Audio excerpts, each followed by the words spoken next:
परिषदेच्या संदर्भात बैठका सुरू झाल्या।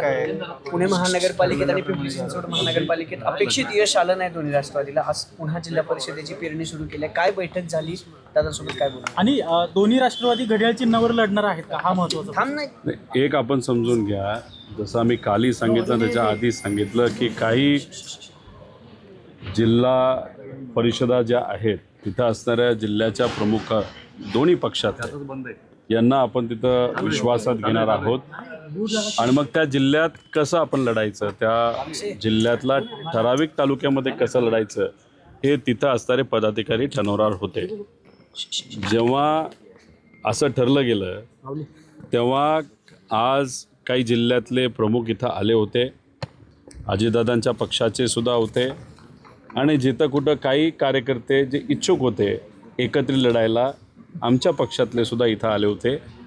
आणि मग जेव्हा आपल्या पक्षातले कार्यकर्ते इथं आले असतील तर एक त्यांचा सहयोगी कार्यकर्ता म्हणून इथं येणं, त्यांच्या चर्चेत सहभाग घेणं ही माझीसुद्धा जबाबदारी त्या ठिकाणी होती। त्यामुळे काही ठराविक तालुक्यामध्ये कार्यकर्ते म्हणतात एकत्रित लढायचं आणि मग त्या तालुक्याची बैठक इथं असल्यामुळे त्या तालुक्यांच्या कार्यकर्त्यांबरोबर मी सुद्धा त्या बैठकीत होतो। त्यामुळे काही तालुक्यांमध्ये आम्ही एकत्रित लढणार आहोत कारण का तिथल्या उमेदवारांची इच्छा आहे, कार्यकर्त्यांची इच्छा आहे आणि काही तालुक्यांमध्ये आम्ही वेगवेगळं सुद्धा त्या ठिकाणी लढू शकतो। चिन्ह एकच असेल का दादा? नेमकी चर्चा काय झाली हे तर तुम्हाला त्या ठिकाणी आम्ही सांगितलेलं आहे आणि चिन्हसुद्धा तिथले उमेदवार जे दोन्ही पक्षातले आहे एकत्रित बसून ठरवतील ते उद्या नाही तर परवा आपल्या सर्वांसमोर येईल। लोक जर घड्याळावर लढायला तयार असतील तर तुमची मान्यता असणार का त्याला? विषय आज त्या बाबतीतली चर्चा नव्हती। एक कोण इच्छुक आहे, कोण ताकदवान आहे, कोण निवडून येऊ शकतं या बाबतीतली चर्चा आज त्या ठिकाणी होती।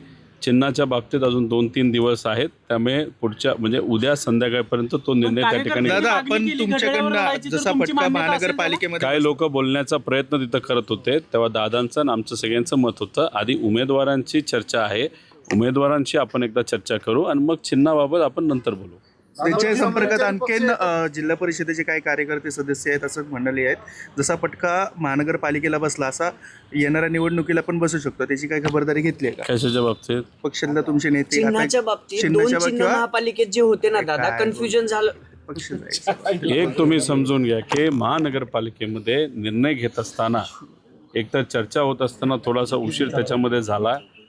जेव्हा फॉर्म भरायचे होते त्याच्या एखाद दिवस आधी काही कार्यकर्त्यांकडनं खूप मोठ्या प्रमाणात ताकद ही लावण्यात आली की आपण काही ठराविक ठिकाणी एकत्रित महानगरपालिकेमध्ये लढलं पाहिजे। निर्णय अचानक झाल्यामुळे लोकांनासुद्धा काही ठिकाणी थोडंसं ॲडजस्ट व्हायला अडचण झाली, कार्यकर्त्यांना ॲडजस्ट झाली। त्यामुळे महानगरपालिकेमध्ये त्याला वेगळी कारणं आहेत। त्याचं एक कारण अचानक हा निर्णय तिथं घेतल्यामुळे, पण आता जिल्हा परिषद आणि पंचायत समितीमध्ये वेळ कमी असला तरी बऱ्यापैकी कार्यकर्त्यांची मानसिकता ज्यांची कोणाची झालेली एकत्रित लढायची तशी त्या ठिकाणी मानसिकता जिथं झाली आहे तिथं मात्र त्या ठिकाणी आम्ही एकत्रित लढू।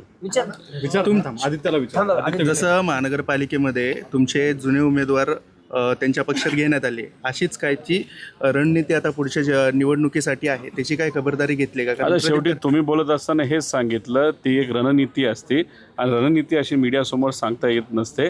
2 दिवसानंतर काही गोष्टी आपल्याला कळतात।